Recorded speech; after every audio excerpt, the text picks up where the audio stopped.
Cuando abrí la puerta y vi esa caja de chocolates artesanales carísimos en mi cumpleaños número 60, no sabía quién me los había enviado. No tenía ninguna nota, nada. Como no me gustan mucho los dulces, se los di todos a mi nuera y a mis nietos. Feliz de compartir. Hasta que a la mañana siguiente, mi hijo me llamó preguntando: «Mamá, ¿te gustaron los chocolates que te envié?». Le respondí inocente: «Ah, ¿fuiste tú? Se los di a tu esposa y a los niños». El grito al otro lado de la línea me congeló. «¿Hiciste qué?». En ese instante, me di cuenta de que algo estaba terriblemente mal. Pero antes de continuar, checa si ya estás suscrito al canal y escribe en los comentarios: ¿desde dónde estás viendo este video? Nos encanta saber hasta dónde están llegando nuestras historias. Mi nombre es Mariana, tengo 60 años y nunca imaginé que celebraría esa fecha de la forma en que sucedió. Soy maestra jubilada, viuda desde hace 8 años, madre de un hijo único llamado Ricardo. Crié a este niño sola después de que mi esposo Javier falleciera de cáncer. Fueron años difíciles, trabajando en 2 turnos para darle a Ricardo una educación decente, buena ropa, todo lo que una madre puede ofrecer. Ricardo siempre fue mi orgullo. Se graduó de ingeniería, consiguió un trabajo excelente en una multinacional, se casó con Sofía, una muchacha dulce y dedicada. Ellos me dieron 2 nietos hermosos, Mateo, de 8 años, y Regina, de 5. Mi vida giraba en torno a esos niños. Yo era la abuela presente, la que los recogía de la escuela cuando los padres no podían, la que hacía flan napolitano los fines de semana, la que guardaba juguetes en mi casa para cuando vinieran a visitarme. Vivo en una casa sencilla en Querétaro, en el mismo barrio desde hace 30 años. Ricardo vive en la Ciudad de México con su familia, a cerca de 1 hora y media de distancia. En los últimos 2 años noté que las visitas se hicieron más raras. Él siempre tenía una excusa: trabajo acumulado, los niños con actividades, Sofía cansada. Yo entendía, o al menos intentaba entender. La vida moderna es acelerada, todo el mundo vive ocupado, pero en el fondo dolía. Dolía ver a mis nietos crecer y yo perderme momentos importantes. Dolía llamar a Ricardo y sentir que estaba apurado por colgar. Dolía cuando Sofía respondía a mis mensajes con respuestas cortas, monosilábicas. Algo había cambiado, pero no lograba identificar qué. Mi cumpleaños número 60 cayó en un viernes. Ricardo me había llamado la semana anterior diciendo que no podría venir a visitarme el fin de semana porque tenían compromisos con la familia de Sofía. Me prometí a mí misma que no me enojaría, pero lo hice. 60 años es un hito, no es un cumpleaños cualquiera, pero fingí que todo estaba bien. Dije que no había problema, que nos veríamos en otra ocasión. Me desperté ese día con el corazón encogido. Preparé un desayuno especial solo para mí, intentando celebrar de alguna forma. Algunas amigas me habían llamado temprano dando felicitaciones, lo que calentó mi corazón. Alrededor de las 10 de la mañana, el interfono sonó. Era un repartidor con un paquete elegante. Una caja grande, envuelta en papel dorado con un lazo rojo lujoso. No había tarjeta, ninguna identificación de quién lo envió. El repartidor solo me lo entregó y se fue. Me quedé intrigada. ¿Quién me habría mandado un regalo tan bonito?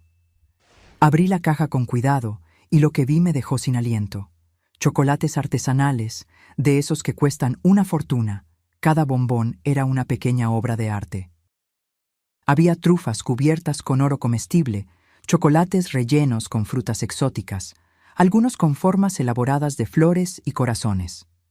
La caja debió haber costado al menos 4,000 pesos, tal vez más.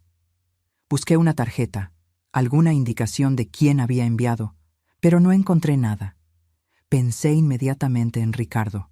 Tal vez quería sorprenderme, compensar el hecho de no poder venir a visitarme. Mi corazón se llenó de gratitud. Tomé una foto de la caja y se la mandé por WhatsApp con el mensaje: «¡Qué regalo tan lindo! Gracias, hijo». Esperé su respuesta, pero no llegó. Vi que visualizó el mensaje, pero no respondió. Me pareció extraño, pero pensé que debía estar ocupado en el trabajo. Decidí no insistir. Guardé los chocolates en el refrigerador, pensando en saborear algunos por la noche, después de la cena. Pero entonces tuve una idea. ¿Por qué no llevarle los chocolates a Sofía y a los niños? Vivían en la Ciudad de México. Podría darles una sorpresa, aparecer allí el sábado por la mañana con los chocolates y pasar el día con mis nietos. Sería una forma de transformar mi cumpleaños solitario en algo especial, compartiendo esa delicia con las personas que más amaba. Decidí no avisar que iría. Sería una sorpresa. El sábado por la mañana me desperté temprano, tomé la caja de chocolates cuidadosamente empacada y manejé hasta la Ciudad de México. El tráfico estaba tranquilo. Llegué allí alrededor de las 9:30. Toqué el timbre del apartamento con una sonrisa en el rostro, emocionada de ver la expresión de alegría de mis nietos. Sofía abrió la puerta. La expresión en su rostro no fue de alegría, fue de sorpresa incómoda. «¿Mariana? ¿Qué haces aquí?» La forma en que habló, sin siquiera un hola o buenos días, me tomó desprevenida. Vine a darles una sorpresa, les traje unos chocolates deliciosos. Mostré la caja, tratando de mantener el entusiasmo a pesar de la fría recepción. Ella dudó por unos segundos antes de abrir la puerta completamente para dejarme entrar. Ricardo no está. Salió temprano a arreglar unas cosas. Su voz sonaba extraña, tensa. Los niños vinieron corriendo cuando me vieron. ¡Abue! Mateo y Regina me abrazaron con esa energía contagiosa que solo los niños tienen. Al menos ellos todavía se alegraban de verme. Le di la caja de chocolates a Sofía y le expliqué que me los habían regalado por mi cumpleaños, pero que quería compartirlos con ellos. Sofía tomó la caja con cuidado, mirando los chocolates con una expresión que no pude descifrar. «Mariana, ¿estás segura? Estos chocolates parecen muy caros». Había algo en su voz, una preocupación que no tenía sentido. «Claro que sí. Quiero que los disfruten. A los niños les encantará». Sonreí, tratando de alejar la sensación extraña que estaba creciendo dentro de mí. Estuvimos platicando cerca de 1 hora. O mejor dicho, yo intenté conversar mientras Sofía daba respuestas cortas y miraba el celular cada 2 minutos. Los niños me mostraron dibujos que habían hecho en la escuela, me contaron sobre una salida que hicieron al parque. Yo bebía cada palabra, hambrienta por esa conexión que se estaba volviendo cada vez más rara. Sofía no ofreció los chocolates en ese momento. Dijo que los guardaría para después de la comida. Me pareció extraño, pero no comenté nada. Alrededor de las 11, noté que se estaba poniendo ansiosa, mirando el reloj. Entendí el mensaje silencioso. Quería que me fuera. Me despedí de los niños con el corazón encogido y volví a casa. Durante todo el camino de vuelta, no podía dejar de pensar en la fría recepción, en el comportamiento extraño de Sofía. ¿Habría hecho algo malo? ¿Estaría siendo demasiado inoportuna? Llegué a casa a primera hora de la tarde, cansada y emocionalmente agotada. Tomé un baño y decidí tomar una siesta. Necesitaba descansar no solo el cuerpo, sino también el corazón herido por la sensación de rechazo. Me desperté ya al final de la tarde, preparé un té y me quedé viendo la televisión sin prestar mucha atención. Mi mente volvía constantemente a la visita de la mañana. ¿Por qué Sofía se había puesto tan extraña? ¿Por qué Ricardo no había respondido mi mensaje sobre los chocolates? Llegó la noche y cené sola, como siempre. Me fui a dormir temprano, cansada de ese día que debería haber sido especial, pero que terminó siendo solo un día solitario más. No imaginaba que a la mañana siguiente mi vida se pondría de cabeza. El teléfono sonó a las 7 de la mañana. Era domingo, nadie me llamaba tan temprano. Contesté somnolienta, aún tratando de despertarme completamente. Era Ricardo, y su voz sonaba extraña, forzadamente casual. «Buenos días, mamá. ¿Te gustaron los chocolates que te envié?» La pregunta me tomó desprevenida. «¿Fuiste tú?» Me senté en la cama, completamente despierta ahora. No tenía tarjeta, No sabía quién los había mandado. ¡Qué regalo tan lindo, hijo! ¿Pero qué, mamá? Su voz se tensó. Bueno, se los di a Sofía y a los niños ayer. Fui a darles una sorpresa a la casa. Pensé que sería agradable compartir con ellos, ya que no pudiste venir a verme en mi cumpleaños. Dije esto de forma natural, sin darme cuenta de lo que estaba a punto de suceder. El silencio del otro lado fue aterrador. Duró unos segundos que parecieron una eternidad. Entonces Ricardo explotó. ¿Hiciste qué? ¿Mamá? ¿Le diste los chocolates a Sofía y a los niños? Mi corazón se aceleró. Había pánico en su voz, un pánico real y desesperante. Ricardo, ¿qué está pasando? Solo son chocolates. ¿Por qué te pones así? Se los comieron. Mamá, respóndeme ahora. ¿Ya se comieron los chocolates? La voz de Ricardo estaba alterada de una forma que nunca había oído antes. No era rabia, era desesperación absoluta. Mi mente corría tratando de entender.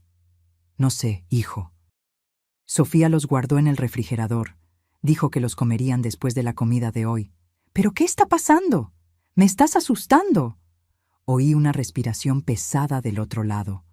Ricardo parecía estar entrando en pánico. «Mamá, dame el teléfono de Sofía ahora, ahora», gritó la última palabra de una manera que me hizo temblar. «Pero no me lo sé de memoria, está en mi celular».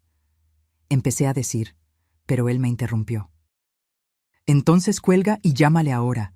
Dile que no se coma los chocolates. Dile que están echados a perder. Invéntale cualquier cosa, pero no dejes que se los coma». Estaba casi histérico. «Ricardo, explícame qué está». Me colgó. Me quedé con el teléfono en la mano, completamente perdida. Mis dedos temblaban cuando tomé mi celular y busqué el número de Sofía. Llamé 3 veces seguidas, pero ella no contestaba. Era domingo por la mañana temprano. Probablemente todavía estaba durmiendo. Intenté mandar un mensaje. «Sofía, no se coman los chocolates que les llevé. Por favor, es urgente». Pero el mensaje se quedó con solo una palomita. No tenía internet o el celular estaba apagado. Volví a llamar a Ricardo, pero ahora era él quien no contestaba. Mi mente entraba en pánico. ¿Qué estaba pasando? ¿Por qué los chocolates serían peligrosos? Eran hermosos, bien empacados, de una marca cara. ¿Qué podría estar mal? Esperé 15 minutos agonizantes hasta que Sofía finalmente me devolvió la llamada. «Mariana, vi tus mensajes. ¿Qué pasó?» Su voz sonaba somnolienta. «Los chocolates. ¿Se los comieron?», pregunté desesperada. «No, todavía están en el refrigerador. Los niños querían comerlos anoche, pero les dije que solo después de la comida de hoy». «¿Por qué? ¿Qué tienen de malo?». Ahora ella estaba alerta, preocupada. Sentí un alivio momentáneo inundar mi cuerpo. Gracias a Dios. «Sofía, Ricardo me llamó en pánico diciéndome que no se comieran los chocolates. Dijo que están echados a perder o algo así. No dejes que nadie los toque». «¿Echados a perder?». «Mariana, se ven perfectamente bien y son de una marca carísima. Lo vi cuando los trajiste ayer». Sofía estaba confundida y yo también lo estaba. «Lo sé, pero hay algo muy mal en esto». Ricardo estaba desesperado. «Tíralos, por favor.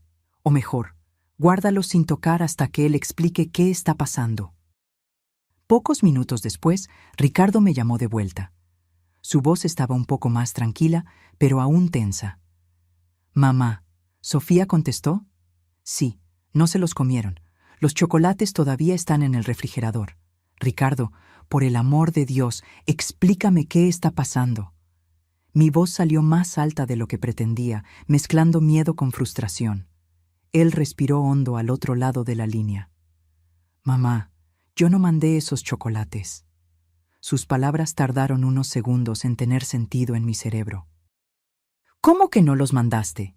Me acabas de preguntar si me gustaron». «Pregunté porque vi la foto que mandaste ayer. Cuando vi esa caja, me confundí, porque yo no había mandado nada.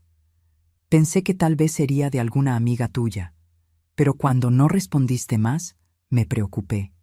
y esta madrugada no pude dormir pensando en esto. Hacía pausas entre las frases, como si estuviera midiendo cada palabra. Pero entonces, ¿quién los mandó? Mi voz salió débil, el miedo comenzando a instalarse de verdad. No sé, mamá, pero tengo un pésimo presentimiento. Voy para allá ahora a buscar esos chocolates y llevarlos a analizar. No dejes que nadie los toque. ¿Analizar? Ricardo, ¿crees que hay algo malo con los chocolates? ¿Como envenenados? La palabra salió de mi boca antes de que procesara completamente la idea. Más silencio. No sé, mamá, pero prefiero asegurarme. Aléjate de ellos. Voy a llamar a Sofía ahora y a decirle lo mismo.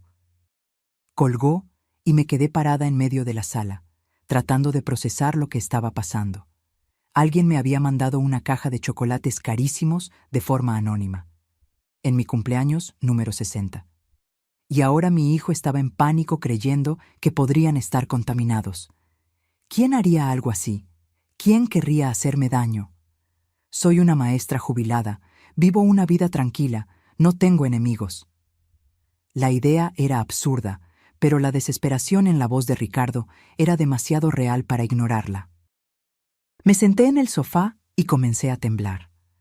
Si esos chocolates realmente estuvieran envenenados, yo se los había dado a mi nuera y a mis nietos. Si se los hubieran comido, no podía ni pensarlo. La simple posibilidad me daba náuseas. Ricardo llegó a mi casa 2 horas después. Había salido de la Ciudad de México y venido directo a Querétaro. Cuando abrió la puerta, vi que su rostro estaba pálido, con profundas ojeras. Sofía estaba con él, y los niños se habían quedado con la mamá de ella. ¿Dónde está la caja? Fue lo primero que preguntó, sin siquiera saludarme. ¿La trajiste de su casa? Le pregunté a Sofía. Ella asintió. Está aquí. Levantó una bolsa de plástico donde estaba la caja de chocolates, cuidadosamente empacada. Ricardo tomó la bolsa como si estuviera sosteniendo una bomba. Voy a llevarla a un laboratorio particular en la Ciudad de México. Un amigo mío trabaja allí y dijo que puede hacer un análisis rápido. Ricardo, me estás asustando. Explícame bien qué crees que está pasando. Sostuve su brazo, obligándolo a mirarme a los ojos. Él suspiró pesadamente. Mamá, ¿recuerdas haber comentado algo sobre dinero recientemente? ¿Sobre herencia, inversiones, algo así? La pregunta me tomó desprevenida. No que yo recuerde. ¿Por qué? Sofía interrumpió. Mariana, Ricardo cree que alguien puede estar tratando de hacerte daño para... Ella no pudo terminar la frase. ¿Para robarme? Completé, incrédula. Pero no tengo tanto dinero. Tengo esta casa pagada y un ahorro modesto. No soy rica. ¿Cuánto tienes en el ahorro? Ricardo preguntó directamente. No sé exactamente. Unos 250,000 pesos, tal vez. ¿Por qué? Ricardo y Sofía intercambiaron una mirada. Mamá, eso no es poco dinero. Y con la casa tienes un patrimonio considerable. Hizo una pausa.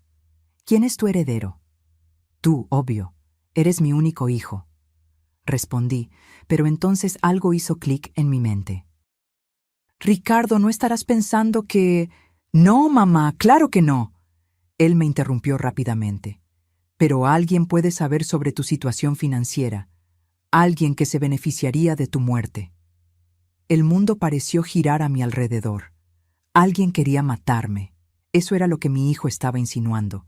Alguien había planeado esto.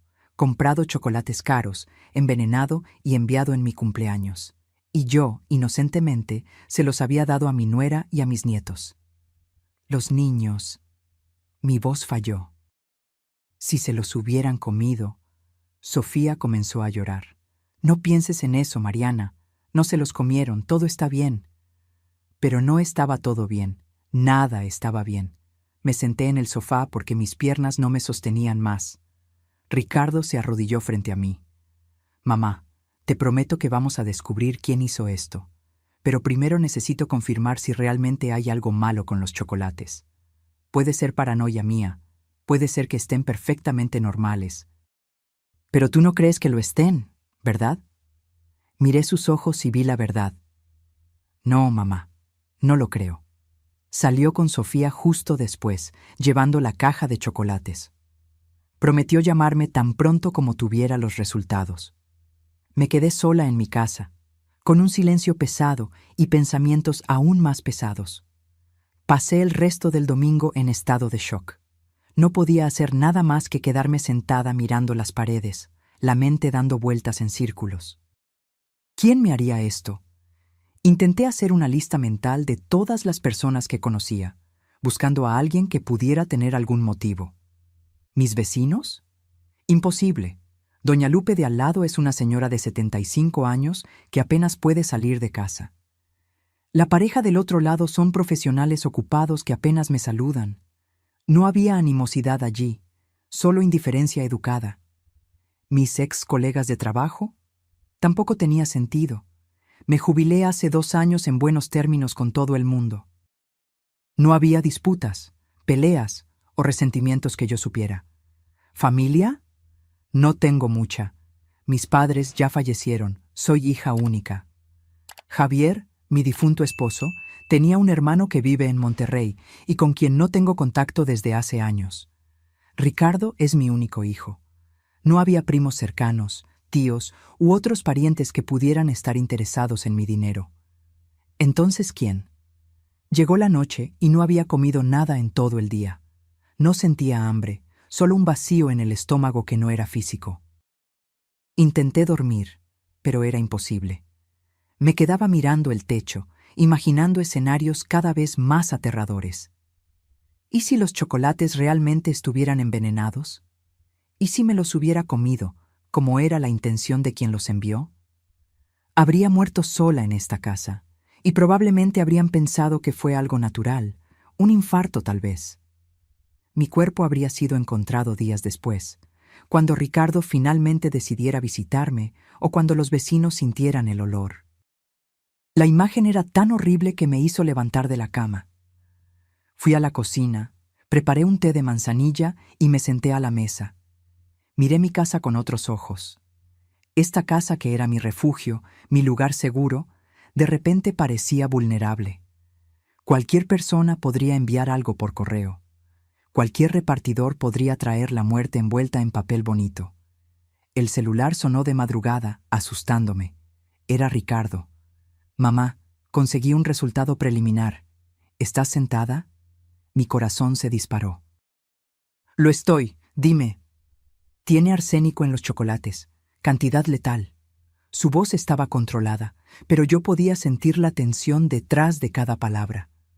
El mundo se vino abajo. Mis sospechas más absurdas se habían confirmado. Alguien realmente había intentado matarme. Arsénico, repetí, la palabra extraña en mi boca. Mamá, voy a llamar a la policía ahora. Esto es intento de homicidio. No puedes quedarte sola ahí. Ricardo estaba en modo protector, planeando ya los próximos pasos. ¿La policía? Mi mente estaba procesando lentamente. ¿Pero cómo van a descubrir quién hizo esto? Van a investigar, van a rastrear quién compró el arsénico, de dónde vinieron los chocolates, quién hizo la entrega. Hay formas de descubrirlo, mamá. Él hacía que pareciera simple, pero yo sabía que no lo sería. No quiero quedarme sola aquí, admití, mi voz saliendo pequeña y asustada. Lo sé, voy a buscarte mañana por la mañana temprano. Te vas a quedar en mi casa hasta que resolvamos esto. Prepara una maleta con ropa para unos días. Después de colgar con Ricardo, la realidad finalmente me golpeó con fuerza total. Alguien había puesto veneno en chocolates caros, empacado todo bellamente, y me lo había mandado como regalo de cumpleaños. Esa persona esperaba que yo me los comiera, esperaba que yo muriera. Y casi funciona. Si no fuera por mi decisión impulsiva de compartir con Sofía y los niños, yo me habría comido esos chocolates. Probablemente el viernes por la noche, después de la cena, mientras veía televisión. Habría saboreado cada uno, feliz con lo que creía ser un regalo generoso de alguien que se preocupaba por mí. ¿Y luego? ¿Cuánto tiempo llevaría? ¿El arsénico actúa rápido? ¿Habría sentido dolor? ¿Me habría dado cuenta de que estaba siendo envenenada o pensaría que era un ataque al corazón repentino? Esas preguntas me atormentaban. Pasé la noche en vela. Cada pequeño ruido me hacía saltar.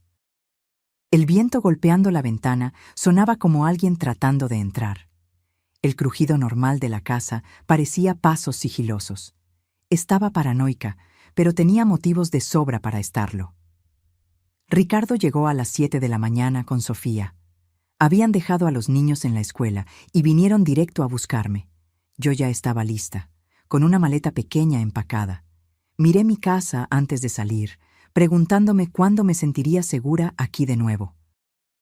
Durante el camino hacia la Ciudad de México, Ricardo me explicó que la policía vendría a entrevistarme ese mismo día. Necesitaban toda la información: cuándo recibí los chocolates, si vi al repartidor, si había alguna pista de quién podría haberlos mandado. Mamá, tienes que pensar bien. ¿Alguien con quien peleaste recientemente? ¿Alguna discusión en el supermercado, en la calle, cualquier cosa? Ricardo estaba manejando demasiado rápido, sus manos tensas en el volante. No, hijo. Llevo una vida muy tranquila. No peleo con nadie. Era frustrante no tener ninguna pista para ofrecer. ¿Y dinero? ¿Alguien te pidió prestado y te negaste? ¿Alguna situación así? Sofía se giró del asiento delantero para mirarme. Pensé con cuidado. No recientemente. Hace unos 6 meses, una ex colega de trabajo me pidió 5,000 pesos prestados. Se los presté y ya me los devolvió. ¿Quién? Ricardo preguntó inmediatamente. Vera, la conoces, pero no fue ella, estoy segura. Necesitaba el dinero para una cirugía de su esposo. Me lo devolvió tan pronto como el seguro médico les reembolsó. Ricardo no pareció convencido. Aún así, voy a darle su nombre a la policía. Necesitan investigar todos los ángulos. Llegamos a su apartamento y me instalé en la habitación de invitados. Los niños todavía no sabían lo que estaba pasando. Ricardo y Sofía habían decidido no contarles por ahora, para no asustarlos. Para ellos, la abuela solo había venido a pasar unos días. Por la tarde, 2 investigadores vinieron a entrevistarme. Un hombre y una mujer, ambos con expresiones serias y profesionales. Conté todo desde el principio: el cumpleaños solitario, la llegada de los chocolates sin identificación, mi decisión de compartir con la familia, la llamada desesperada de Ricardo. ¿La señora no vio bien al repartidor? La investigadora, que se presentó como doctora Carla, tomaba notas detalladas. Lo vi, pero fue rápido. Usaba uniforme de una empresa de paquetería, una gorra que cubría parte del rostro. Hombre, blanco, altura media. No me fijé en nada más. ¿Y la caja? ¿Tenía alguna identificación de la tienda donde fue comprada? El investigador Silva preguntó. No, ninguna. Solo los chocolates en una caja bonita con papel dorado. Hicieron docenas de preguntas sobre mi rutina, mis relaciones, mi situación financiera, mi testamento. Cada respuesta parecía abrir más preguntas. Después de 2 horas, finalmente se fueron, prometiendo que investigarían a fondo. Los días siguientes fueron un blur de ansiedad y miedo. La policía estaba investigando, pero no tenía pistas concretas. La empresa de paquetería que hizo la entrega dijo que el pedido fue hecho online, pagado en efectivo a la hora de la publicación en una agencia de ellos. Las cámaras de seguridad de la agencia mostraban a un hombre usando cubrebocas, gafas de sol y gorra, imposible de identificar. Los chocolates habían sido comprados en una tienda de lujo en la Ciudad de México, pero también pagados en efectivo. El empleado que atendió no recordaba nada específico sobre el comprador, solo que era un hombre de mediana edad. Con el cubrebocas obligatorio que todavía algunas personas usaban, no vio bien el rostro. Quienquiera que hubiera hecho esto, había planeado cuidadosamente para no dejar rastros. Esto me asustaba aún más. No fue un acto impulsivo, fue premeditado, calculado. Alguien había pensado en cada detalle de cómo matarme y salir impune. Ricardo contrató a un vigilante particular para que vigilara mi casa en Querétaro. No quería que nadie entrara allí o dejara algo sospechoso. Yo no podía volver aún, así que mi casa se quedó vacía, siendo vigilada por un extraño. Sofía intentaba distraerme durante los días. Veíamos películas, cocinábamos juntas, jugábamos con los niños. Pero mi mente siempre volvía a la misma cuestión. ¿Quién? Repasaba cada interacción de los últimos meses, cada conversación, cada mirada. Buscaba señales que había perdido, alguna pista oculta en algún recuerdo. Una noche, cuando los niños ya estaban durmiendo, Ricardo me llamó para conversar en el balcón del apartamento. Tenía una expresión pesada, como si estuviera cargando algo difícil. Mamá, necesito preguntarte una cosa y quiero que seas completamente honesta conmigo. Sostenía una cerveza, pero no bebía, solo giraba la botella entre los dedos. Claro, hijo, ¿qué es? ¿Tú? ¿Estás completamente segura de que no existió nadie después de papá? ¿Ninguna relación? ¿Ningún involucramiento? ¿Ni siquiera casual? Evitaba mi mirada, claramente incómodo con la pregunta. La pregunta me tomó completamente desprevenida. Ricardo, claro que no. Tu papá murió hace 8 años y no he tenido interés en nadie desde entonces. ¿Estás segura? Porque la policía está investigando ese ángulo. Crímenes pasionales, exnovios rechazados, esas cosas. Finalmente me miró y vi que no me estaba acusando, solo tratando de ayudar. Hijo, te lo juro, no hubo nadie, 0 relaciones, 0 citas, nada. Era casi vergonzoso admitir lo solitaria que se había vuelto mi vida, pero era la verdad. Él asintió, pareciendo aliviado. Está bien, te creo. Es que la policía tiene que investigarlo todo, ¿sabes? Entiendo. Y entendía, aunque fuera humillante tener que probar que mi vida era tan vacía de romance.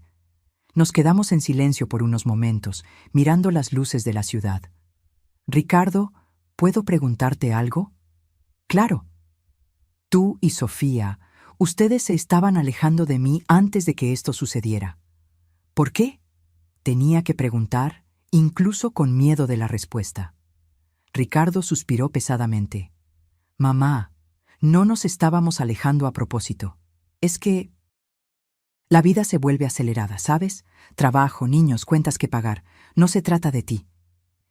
Pero las visitas se hicieron más raras, las llamadas más cortas. Lo sentí, Ricardo.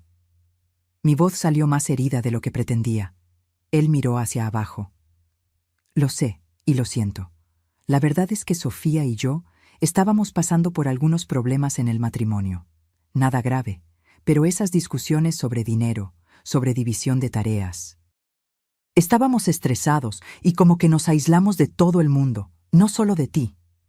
Esa información me sorprendió. Yo no sabía que estaban con problemas. ¿Está todo bien ahora? Está mejor. Hicimos algunas sesiones de terapia de pareja. Ayudó bastante. Él sonrió ligeramente. Y luego todo esto sucedió, y como que puso las cosas en perspectiva. Casi perderte, casi perder a Sofía y a los niños por culpa de esos chocolates.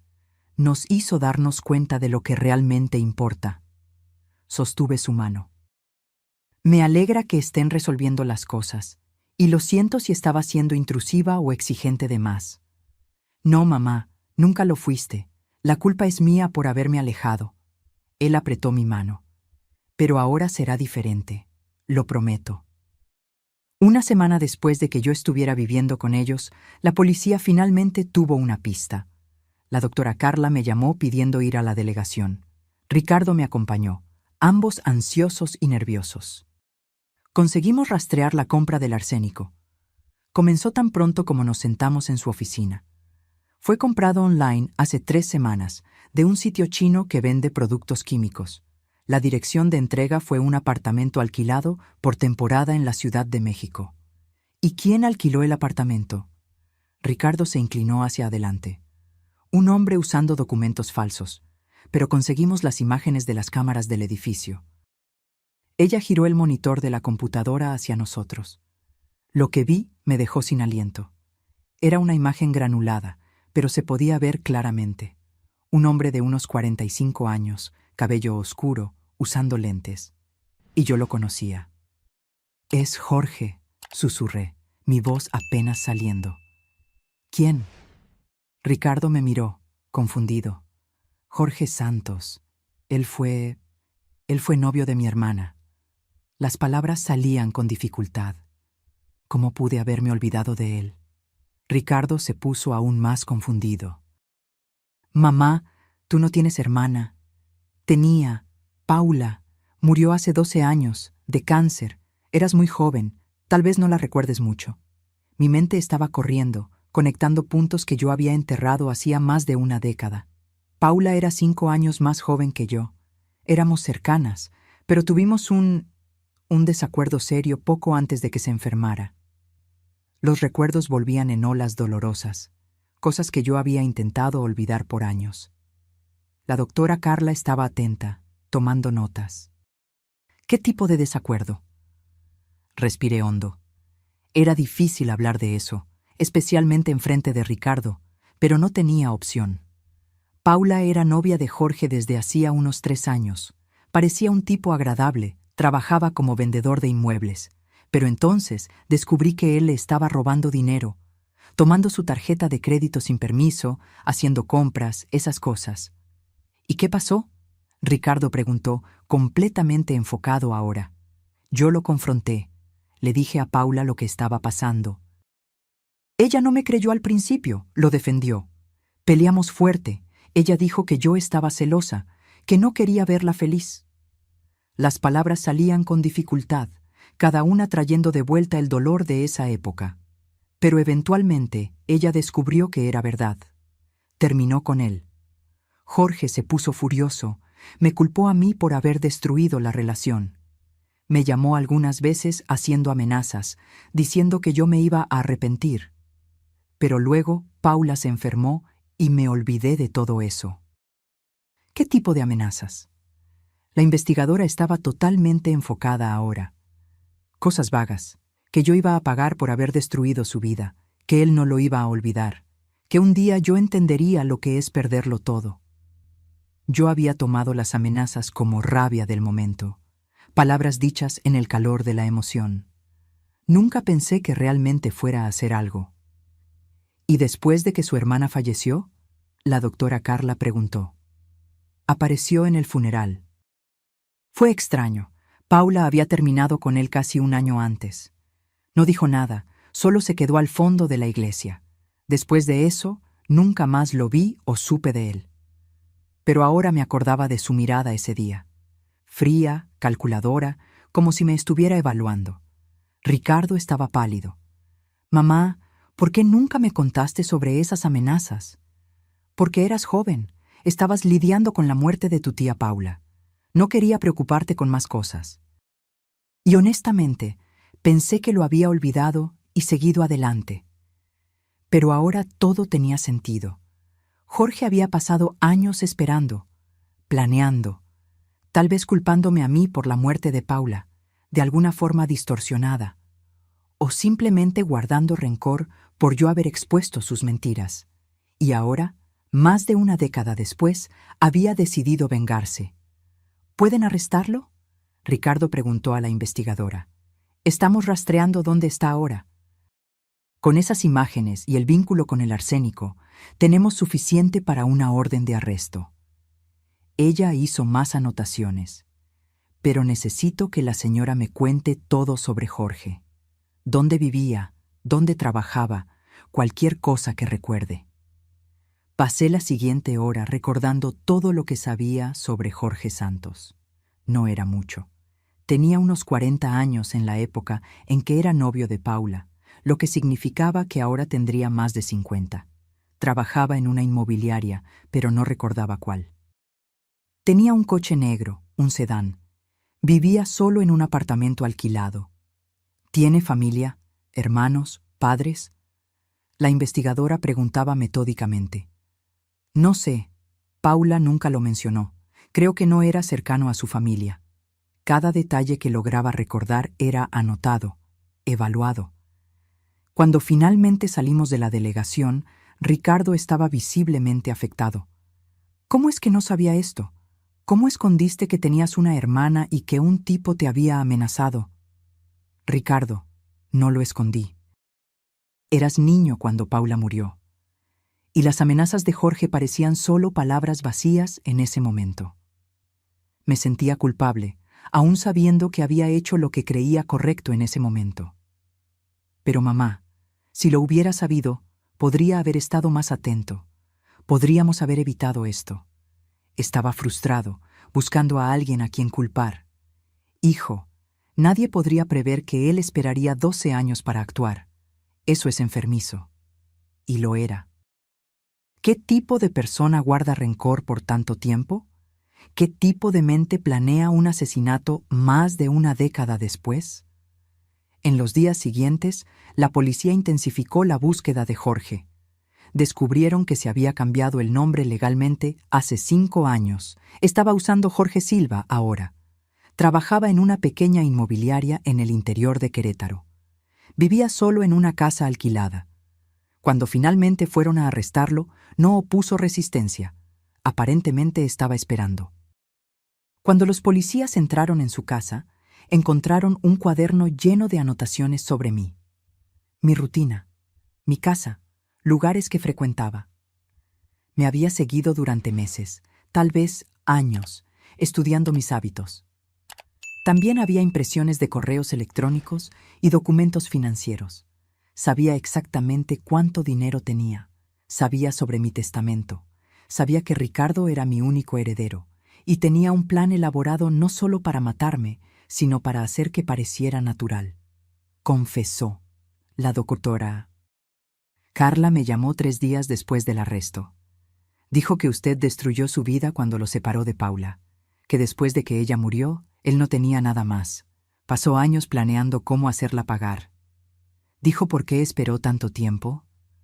Tenía que entender la mente enfermiza detrás de eso. Dijo que quería que usted viviera una buena vida primero. Quería que usted tuviera cosas que perder. Y quería asegurarse de que no sería atrapado. Pasó años estudiando sobre venenos, sobre cómo no dejar rastros. Pensó que lo había planeado perfectamente. Había un tono de asco en su voz. ¿Y si yo no le hubiera dado los chocolates a Sofía y a los niños? ¿Si me los hubiera comido? La pregunta me atormentaba. Según él, usted habría muerto en pocas horas. La cantidad de arsénico era masiva. Probablemente habrían asumido que fue un infarto, considerando su edad. Difícilmente harían autopsia en una mujer de 60 años sin historial de problemas de salud que murió en casa. Hizo una pausa. Usted tuvo mucha suerte, Mariana. Suerte. Qué palabra tan extraña para describir casi ser asesinada. Pero yo entendía lo que ella quería decir. Suerte de haber decidido compartir los chocolates. Suerte de que Ricardo se diera cuenta de algo malo. Suerte de que los niños no se los comieran. Mucha suerte de verdad.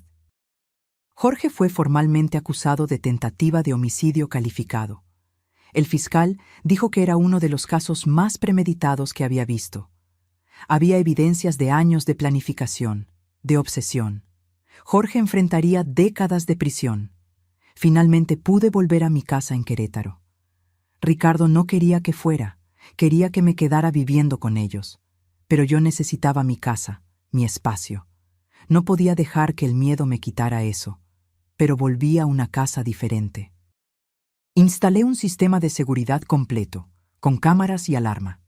Cambié todas las cerraduras. Ya no abría la puerta a repartidores sin verificar primero quiénes eran. Cada paquete que llegaba era mirado con sospecha. El juicio de Jorge se llevó a cabo 6 meses después. Tuve que testificar, contar toda la historia de nuevo frente a un tribunal lleno de personas. Vi a Jorge sentado allí, de traje y esposado, mirándome con esos ojos fríos que recordaba del funeral de Paula. Su abogado intentó argumentar que tenía problemas mentales, que la muerte de Paula lo había traumatizado.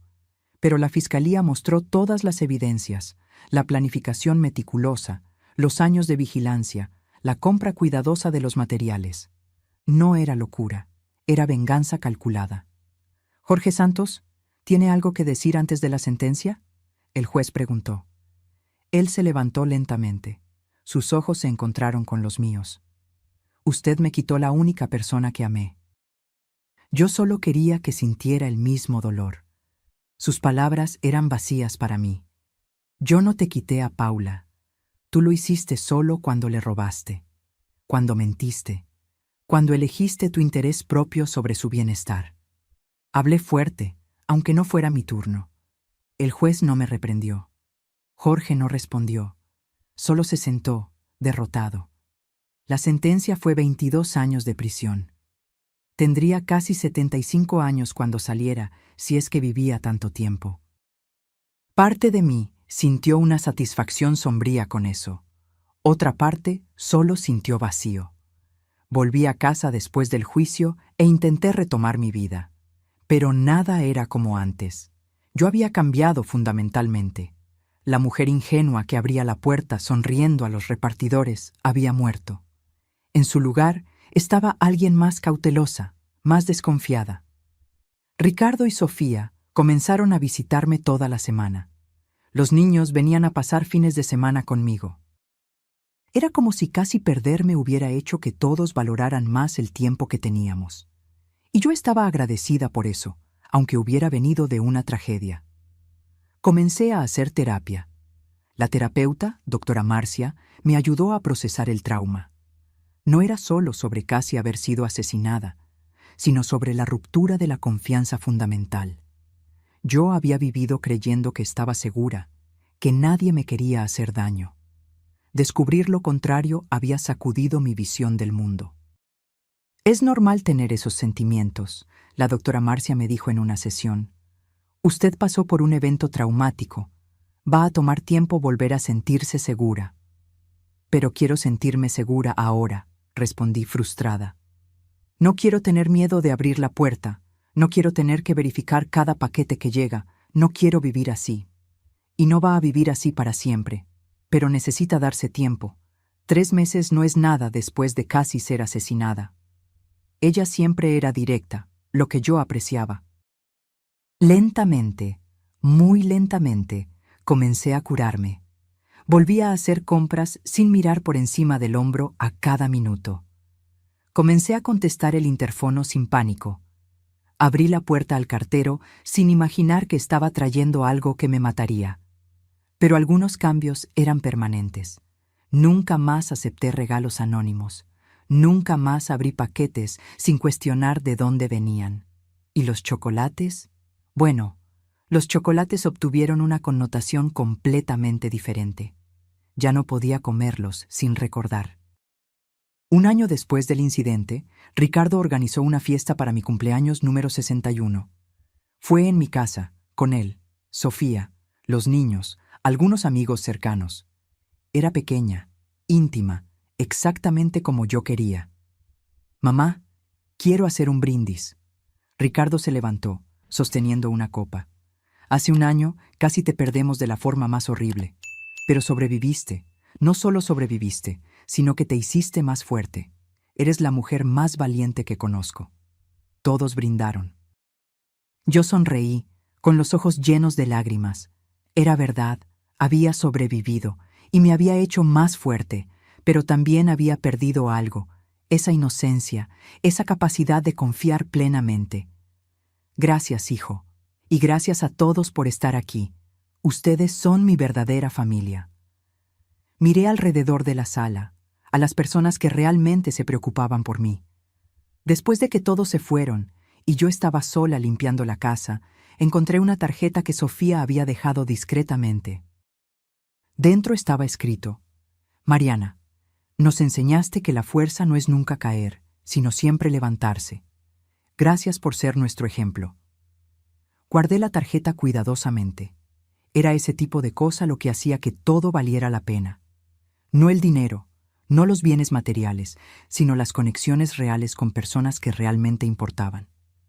Jorge seguía preso, y yo sabía que se quedaría allí por mucho tiempo más.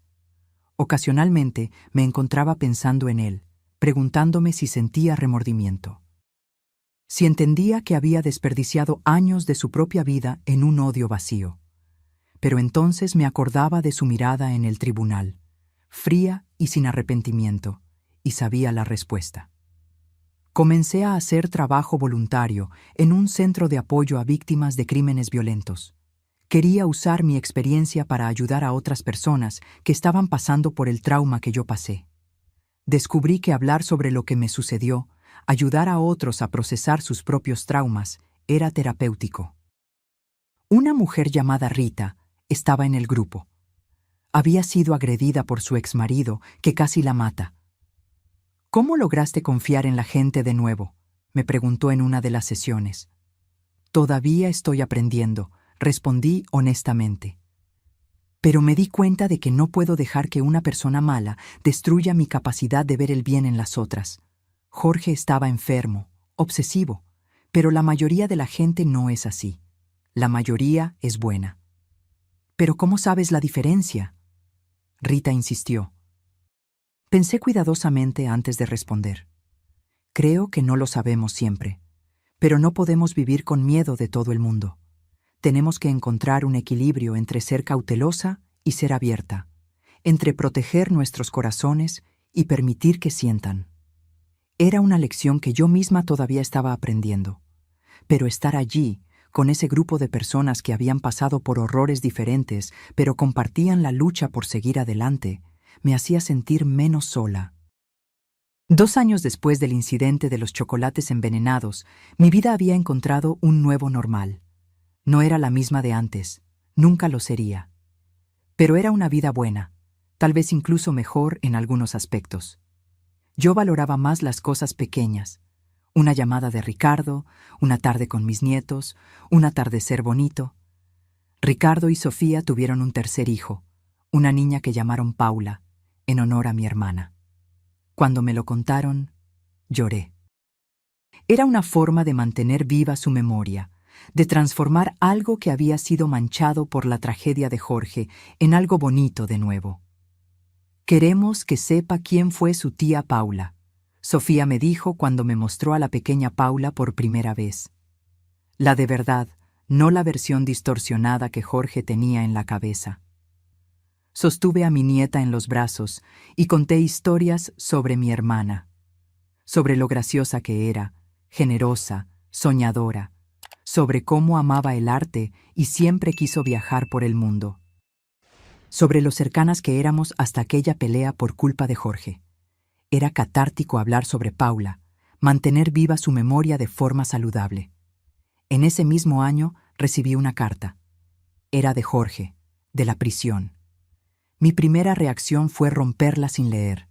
No quería nada de él, ninguna disculpa, ninguna justificación. Pero algo me hizo pausar. Abrí la carta con manos temblando ligeramente. La carta era corta. Decía que estaba haciendo terapia en la prisión, trabajando en sus problemas. Decía que finalmente entendía que lo que hizo fue monstruoso, que había desperdiciado años en odio. Pedía disculpas, no esperando perdón, solo queriendo que yo supiera que había cambiado. Leí la carta 3 veces. Buscaba sinceridad en las palabras, pero era difícil distinguirla. ¿Cuántas veces las personas hacen terapia en la prisión solo para parecer rehabilitadas? ¿Cuántas realmente cambian? Decidí no responder. No porque todavía guardara rabia, sino porque no le debía nada. Ni siquiera reconocimiento de su carta. Él había tomado sus decisiones, ahora vivía con las consecuencias. Mi perdón o la falta de él no cambiaría nada para él. Pero guardé la carta en una caja donde mantenía todos los recuerdos de ese periodo. Copias del informe policial, artículos de periódico sobre el caso, la tarjeta de Sofía. Era mi caja de trauma, una forma de mantener esas memorias contenidas, separadas del resto de mi vida. Mi trabajo en el centro de apoyo como voluntaria continuó creciendo. Ahora no solo era participante, sino facilitadora de grupos de apoyo. Ayudaba a otras víctimas de tentativa de homicidio a procesar sus traumas, a encontrar fuerzas para seguir adelante. Un día, una mujer nueva llegó al grupo. Su nombre era Clarisa. Tenía 52 años. Su propia hija había intentado envenenarla para heredar su casa. Su historia me tocó profundamente. Después de la reunión, conversamos en particular. «Es diferente cuando es alguien de la familia, ¿verdad?», dijo, con lágrimas corriendo. «Todo el mundo entiende cuando es un extraño, un criminal cualquiera, pero cuando es tu propia sangre». «Entiendo», respondí. «En mi caso, no fue familia de sangre, pero fue alguien que estaba conectado a mi hermana, alguien en quien había confiado de cierta forma. La traición es real, aunque no sea un hijo o padre». Clarisa lloró en mis brazos. «¿Cómo conviviste con eso? ¿Cómo no te volviste loca?». «Algunos días creí que me estaba volviendo loca», admití. «Pero me di cuenta de que mi sanidad mental era mi victoria. No podía dejar que la persona que intentó matarme también robara mi paz. Entonces luché por ella, día tras día». Esas conversaciones, por más dolorosas que fueran, me recordaban cuánto había crecido. 2 años atrás, yo no habría sido capaz de dar ese tipo de consejo. Estaría demasiado perdida en mi propio dolor. Pero ahora lograba ver un panorama más grande. Ricardo y yo nos volvimos más cercanos que nunca. Me llamaba todos los días, no importaba cuán ocupado estuviera. Visitaba cada semana con la familia. Había aprendido que el mañana no está garantizado, que necesitamos valorar a las personas mientras las tenemos. «Mamá, estoy pensando en escribir un libro», me dijo un día mientras tomábamos café en mi cocina. «¿Sobre qué?», pregunté curiosa. «Sobre nuestra experiencia. Sobre casi perderte. Sobre lo que pasamos. Creo que podría ayudar a otras familias». Parecía dudoso, sin saber cómo reaccionaría yo. Pensé cuidadosamente. La idea de exponer nuestra historia de forma más pública me asustaba, pero también veía el valor. Si lo escribes, quiero ayudar. Quiero que sea honesto, pero también que muestre que es posible superar. Comenzamos a trabajar en el libro juntos. Ricardo escribía desde su punto de vista, el hijo desesperado tratando de salvar a la madre. Yo escribía desde mi punto de vista, la mujer que fue blanco de una venganza enfermiza. Era difícil revisitar cada detalle, pero también terapéutico. El libro fue publicado 1 año después, en una pequeña editorial independiente. No esperábamos que vendiera mucho, era más un proyecto personal. Pero para nuestra sorpresa, la historia resonó con muchas personas. Recibimos cartas de lectores que habían pasado por experiencias similares, que encontraron fuerza en nuestra historia. Una carta en particular me marcó. Era de una mujer llamada Sonia. «Mi hermano intentó matarme por herencia hace 5 años. Pasé todo ese tiempo sintiéndome culpable de alguna forma, como si hubiera hecho algo para merecerlo. Su libro me mostró que la culpa no es mía. Gracias por compartir tu dolor para aliviar el de los demás». Esas palabras hicieron que todo valiera la pena. La exposición, la incomodidad, la necesidad de revivir cada momento doloroso. Si nuestra historia podía ayudar a una persona a sentirse menos sola, menos culpable, valía cada palabra. En mi cumpleaños número 63 hice una fiesta más grande. Invité a amigos, familia, personas del centro de apoyo. Quería celebrar no solo 1 año más de vida, sino 3 años de haber superado algo que podría haberme destruido.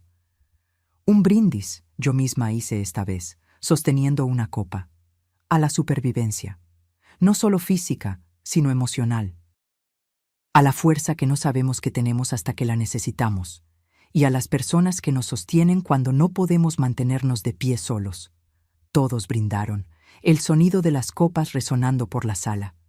Miré alrededor y vi a Ricardo con Sofía y los 3 nietos.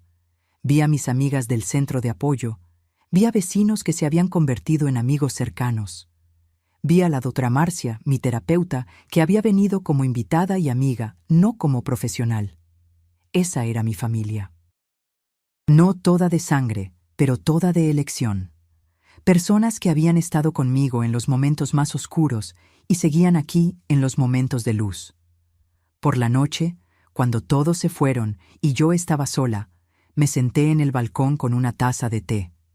Miré las estrellas y pensé en todo lo que había sucedido. 3 años atrás, alguien había intentado terminar mi vida prematuramente. pero falló.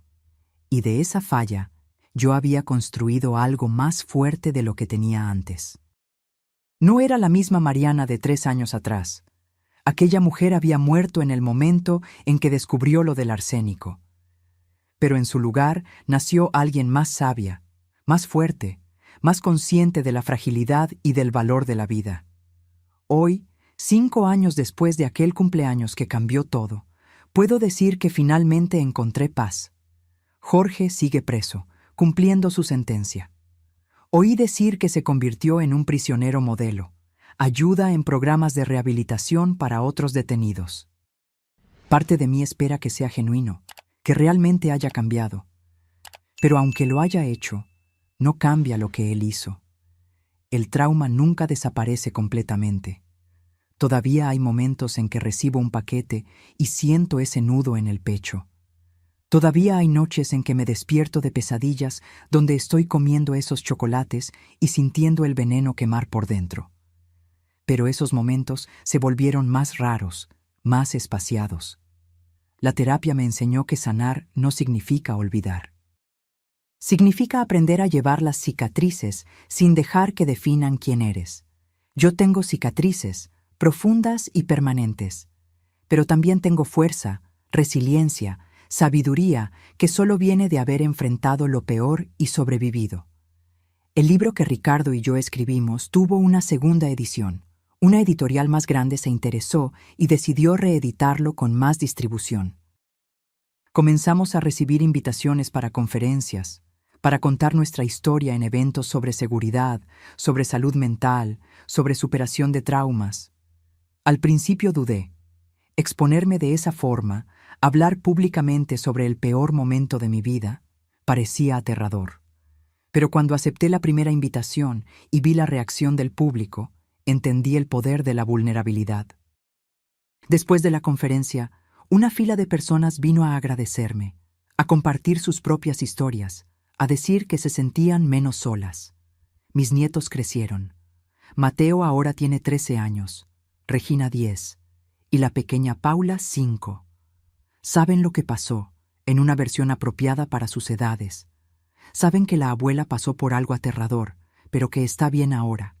Y saben que es por eso que siempre verificamos de dónde vienen los regalos, que es por eso que somos cuidadosos con nuestra seguridad. Abue, ¿tuviste miedo? Regina me preguntó un día, con esa curiosidad inocente de los niños. Sí, querida. Tuve mucho miedo, pero ¿sabes lo que aprendí? Tener miedo es normal. Lo importante es no dejar que el miedo nos paralice. Es sentir el miedo y hacer lo que necesita ser hecho aún así.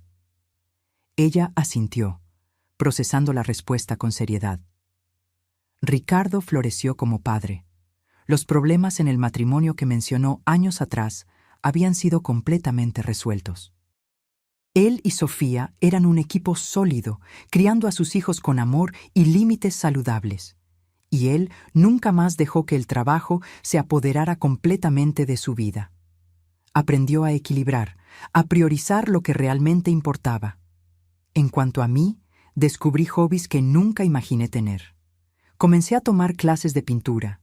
Descubrí que tenía cierto talento para las acuarelas.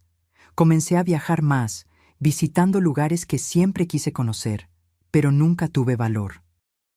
Hice un viaje a Europa con un grupo de amigas del centro de apoyo. Fue liberador explorar el mundo sin miedo.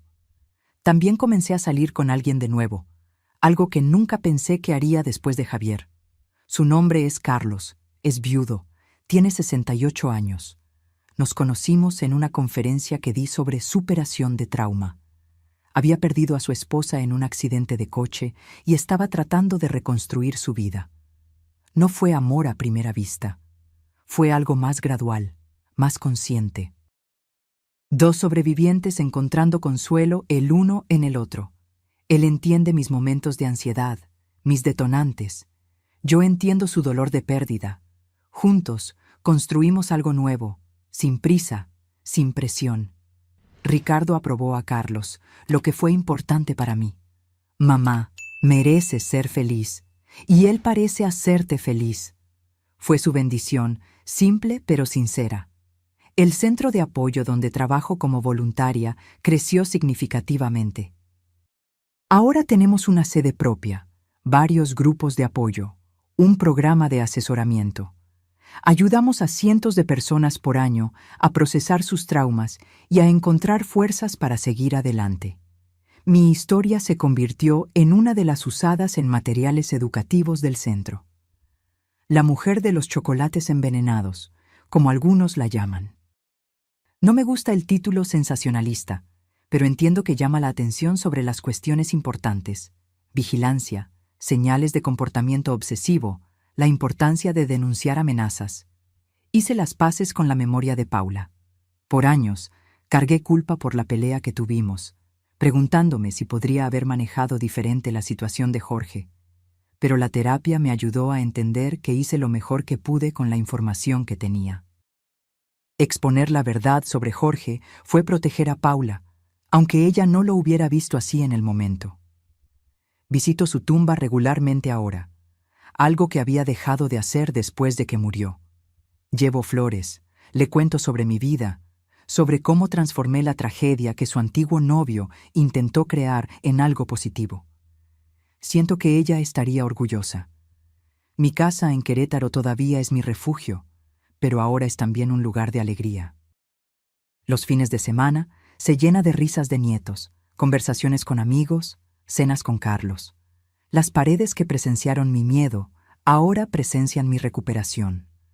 El sistema de seguridad permanece, las cámaras continúan activas, no por paranoia, sino por precaución saludable.